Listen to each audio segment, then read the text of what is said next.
Hello नमस्ते सबैजनामा तपाईहरुलाई मेरो च्यानलमा स्वागत छ। आउनुहोस् शेयर बजार सम्बन्धी कुरा गरौँ। आज बुधबारको दिन 10.25 अङ्कले घटेर नेप्से परिसूचक 2088.04 को बिन्दुमा आएर बसेको छ र कारोबारको कुरा गर्नु पर्दाखेरि 3 अर्ब 89 करोड 70 लाख बराबरको कारोबार भएको छ। 80 वटा कम्पनीमा वृद्धि भएको छ भने सबैभन्दा धेरै बढ्न सफल कम्पनीमा 2 वटा कम्पनी रहेको छ।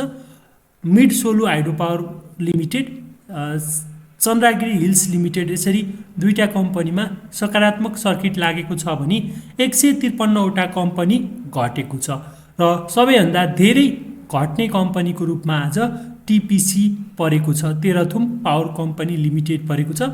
त्यस्तै 14 वटा कम्पनी स्थिर छ। यी कम्पनीहरूको कुनै पनि मूल्य चाहिँ चेन्ज भएको छैन र यी सब इन्डेक्सको कुरा गर्नु पर्दाखेरि आज ब्याङ्किङ सेक्टर हरियो भएको छ। त्यस्तै म्युचुअल फन्ड पनि हरियो भएको छ भने अरू सबै इन्डेक्सहरू घटेको छ।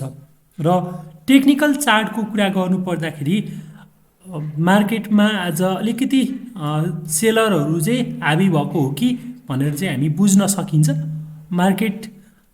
मार्केटको सेन्टिमेन्ट चाहिँ अलिकति डाउन ट्रेन्डमै लागिरहेको हुँदाखेरि मार्केटले अब चाहिँ अलिकति माथि जानको लागि अझै अलिकति सङ्घर्ष गर्नुपर्छ जस्तो छ। यो लेभलबाट हामीले हिजो अस्ति कुरा गरिरहेका थियौँ, मार्केट यो लेभलबाट पनि माथि फर्कन सक्छ है, यो पनि एउटा राम्रो लेभल हुनसक्छ भनेर हामी कुरा गरेका थियौँ।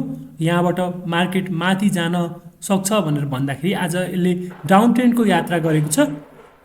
अब यो डाउन ट्रेन्डको यात्रा गर्दाखेरि अब बजार चाहिँ कम्तीमा पनि 2030 को लेभलमा आउँछ भनेर हामीले अनुमान गर्न सकिन्छ।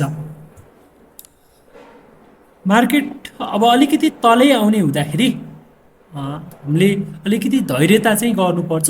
आफूसँग भएको कम्पनीहरूलाई अलिकति राम्रोसँग होल्ड गरेर राख्न सकिएन भने सस्तोमा हामीले गुमाउने डर पनि हुन्छ। त्यो भएको कारणले गर्दाखेरि मार्केट यहाँबाट जति झर्दै जान्छ आफ्ना कम्पनीहरूमा बरु सकिन्छ भने थप्ने बेच्ने काम चाहिँ गर्नुहुन्न जस्तो लाग्छ। मार्केट अलिकति तल 2000 को लेभलमा आउन सक्छ, 2030 को लेभलमा आउन सक्छ। मार्केटमा अलिकति सेलिङ प्रेसरहरू हुन सक्छ।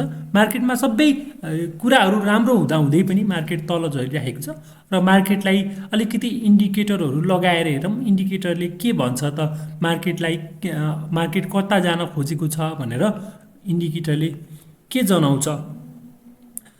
सुरुमा म्याकडी हेरौँ।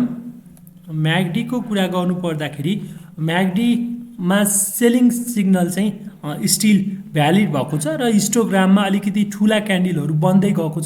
यसले चाहिँ मार्केटमा सेलिङ प्रेसर छ है भनेर चाहिँ देखाएको छ। र त्यसपछि बुलिङ्गर ब्यान्डको कुरा गरिहालौँ। बुलिङ्गर ब्यान्ड लगाएर हेर्दाखेरि मिडिल ब्यान्डमा आएर सपोर्ट लिएर बसेको छ। मार्केट तल आउन सकेको छैन, अलिकति तल आउन लागेको हो कि जस्तो छ।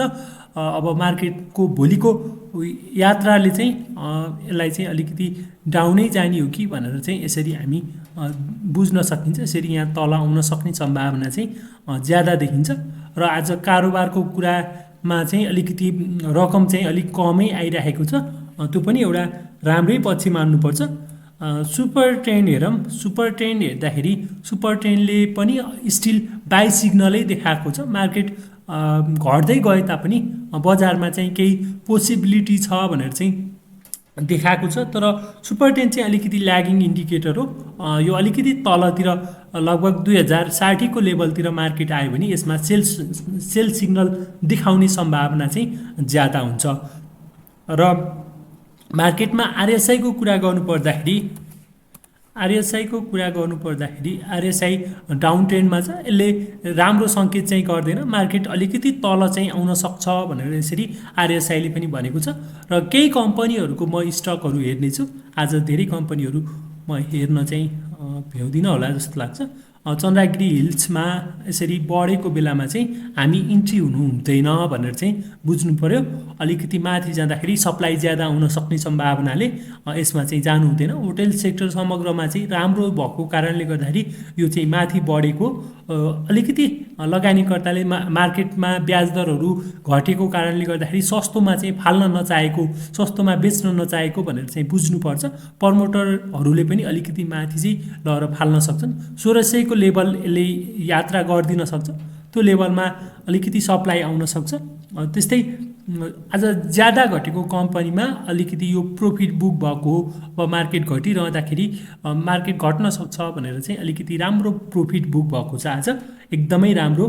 त्यसपछि सोनाको कुरा गरिहालौँ। सोनामा पनि डाउन ट्रेन्ड छ, यसमा पनि सेलिङ सिग्नलै देखाएको छ। तपाईँहरूले पनि आफ्नो प्रोफिट बुक गर्नुहोला। त्यस्तै हाथवे पनि डाउन ट्रेन्डमै छ। अलिकति अब ठुला लगानीकर्ताहरू निक्लिँदाखेरि नयाँ लगानीकर्ताहरू यसमा चाहिँ फँसेको हुनसक्छ, जसले गर्दाखेरि उनीहरूलाई चाहिँ समस्यामा पनि पार्न सक्छ। अलिकति उनीहरूलाई ठुलै नोक्सान हुनसक्छ। टाठाबाटा लगानीकर्ता माथि चाहिँ निक्लिए अनि सेल गरे अनि हाथवे भनेर बस्ने चाहिँ यहीँ फस्न पनि सक्छन्।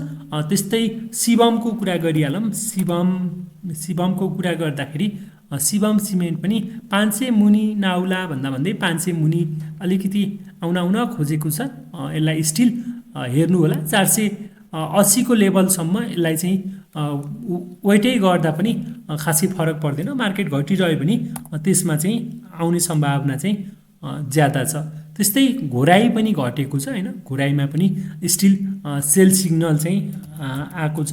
यसले मार्केट चाहिँ घट्दैछ भनेर चाहिँ जनाएको छ। अब यसमा पनि नयाँ लगानीकर्ता चाहिँ फस्ने सम्भावना चाहिँ ज्यादा हुन्छ। तपाईहरुले आफ्नो रिस्क रिवार्डलाई चाहिँ हेर्नु होला। मार्केट समग्रमा चाहिँ एकदमै राम्रो छ। मार्केट भनेको अलिकति जोखिमको क्षेत्र हो। यसमा आउँदाखेरि जानेर बुझेर मात्र चाहिँ आउनुपर्छ भनेर चाहिँ मैले तपाईहरुलाई फेरि एकचोटि सम्झाउन चाहे। तपाईहरु नयाँ हुनुहुन्छ भने हाम्रो च्यानलमा सब्स्क्राइब गर्नुहोला र तपाईहरुसँग केही जिज्ञासा छ भने हाम्रो कमेन्ट बक्समा कमेन्ट गर्नुहोला। हामी तपाईलाई प्रतिक्रिया दिनेछौँ। तपाईको उत्तर चाहिँ जिज्ञासाको उत्तर चाहिँ दिने प्रयास गर्नेछौँ भन्दै यो भिडियोबाट बिदा हुन्छु। भिडियो अन्तिमसम्म हेर्नुभएकोमा तपाईलाई धेरै धेरै धन्यवाद।